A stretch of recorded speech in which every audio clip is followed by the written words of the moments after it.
Wise. Hey Slot, turn that shit on. What's up YouTube, it's Elijah Dream and we're back again with another NBA 2K22 Next Generation Rec Center gameplay video. And as you can tell right here in front of you, we are on the 7'2" two-way facilitator build, and we are up against another 7'2" glitch center. He's got a purple plate, so you know he's a little bit legit, he knows what he's doing. But at about, I don't know, I'd say halfway through the third quarter, it ends up being one person left, but we almost get our first quadruple double. I've actually never been able to get a quadruple double before in any 2K, and this is probably the closest that I have ever came to getting one. And we actually almost get a quintuple double. We almost get 10 steals and 10 blocks. I don't know if that's ever been done before in online gameplay of 2K. I'm kind of thinking it probably has. I mean, there's millions and millions of users. There's been millions and millions of games over the past years. I'm sure it probably has happened, but in recent memory, just being on social media, Twitter, Instagram, I haven't seen anybody post a quintuple double before. Of course, there's been quadruple doubles. Shout out to Full Metal Tastic. He showed me his on Twitter, going absolutely crazy, dedicated it to me. I appreciate that. Hopefully I can be like you someday as well too, but the steals are definitely very surprising on this build. It's really nice, but you are 7'2", you have an 8-foot wingspan, and with that silver interceptor, you can definitely pick off a ton of passing lane steals. Being 7'2" with an 8-foot wingspan, you can cover a ton of the court. Even vertically as well too, if you think about it. You got a 75 vertical as well too. You jump straight up with an 8-foot wingspan at 7'2". Vertically, you can cover a lot of space that way. Now, mentioning that because sometimes when you're spotting up from the 3-point line and then somebody takes a contested shot and you know you're not going to get the offensive rebound, the other center is in good position, already going for it, you can go ahead, run back on defense as fast as you can, especially if you see they're throwing R1, L1s down the court, and you can run back, get to about center court or about your 3-point line, see where the other the opponent is on the court, try to take away that passing lane steal. It's easy money. And of course, if you play 2-3 zone, sitting in the middle of the zone, if people try to do some cuts on you and they try to pass it by, it's not gonna happen. You're gonna be able to steal it just like that right there. I read the pass to the open man. That was a very obvious pass. Gotta try it, gotta press square.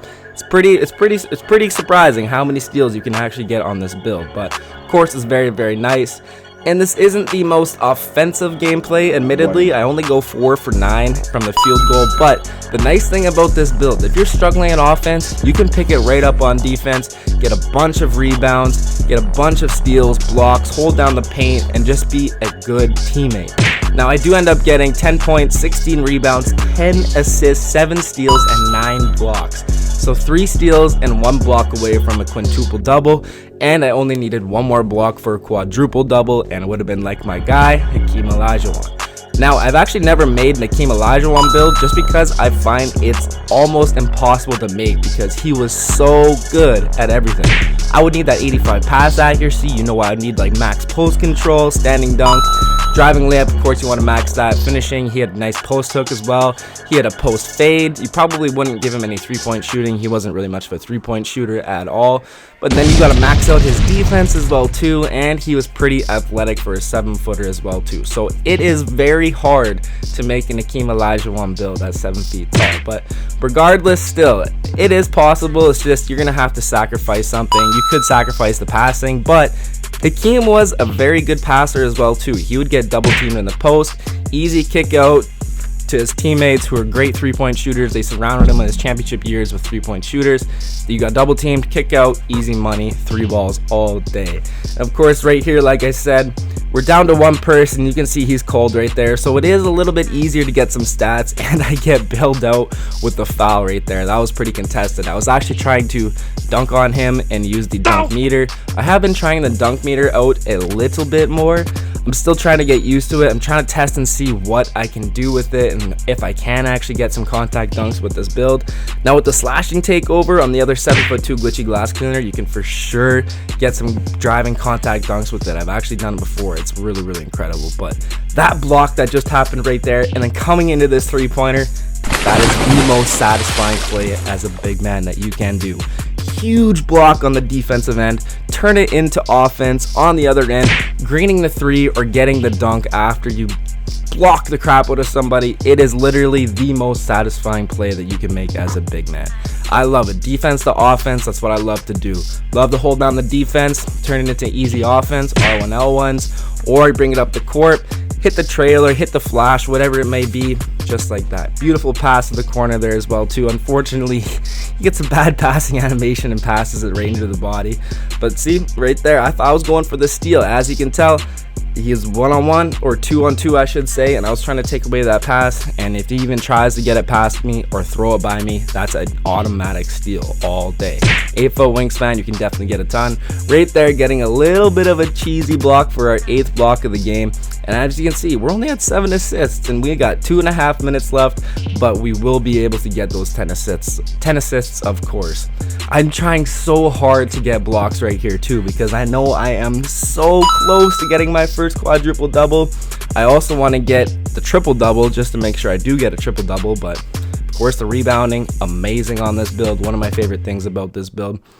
Somebody did ask me, what's the difference between this build and a 7'2" glitchy glass? Well, this one has 99 rebounding and a little bit of interior defense along with the silver brick wall. With the 7'2" glitchy glass cleaner, it has slashing takeover, but it only has a 92 defensive rebound and it doesn't have interior defense. So you gotta pick and choose, but the 7'2" glitchy glass is extremely fun. Point guard hits me right there in the nice little pick and roll to get my 10th bucket. I just need one more assist and one more block to get this quadruple double, but unfortunately the block isn't gonna happen. I had some pretty good opportunities to get some other blocks, but I went to other teammates. But still, man, this is a really good game, and like I said, not the best offensive gameplay, but defense going absolutely insane. I don't think I've seen anybody get a quintuple double before, so I had to come and drop this gameplay for you guys. Right there, it would have been nice to get that alley-oop. We can finish alley-oops, of course. I can't remember if we get big man contact alley-oops or not, but regardless, man, this build, super nasty. You can get incredible stat lines with it. 10, 16, 10, 7, and 9. A 4 of 9 shooting, 1 of 3 from three-point land. Pulling out the W. Huge monster game. I appreciate you guys tuning in. If you're new, make sure you hit that sub button. And if you like this video, make sure you drop a like too. I'll catch you in the next one. Peace.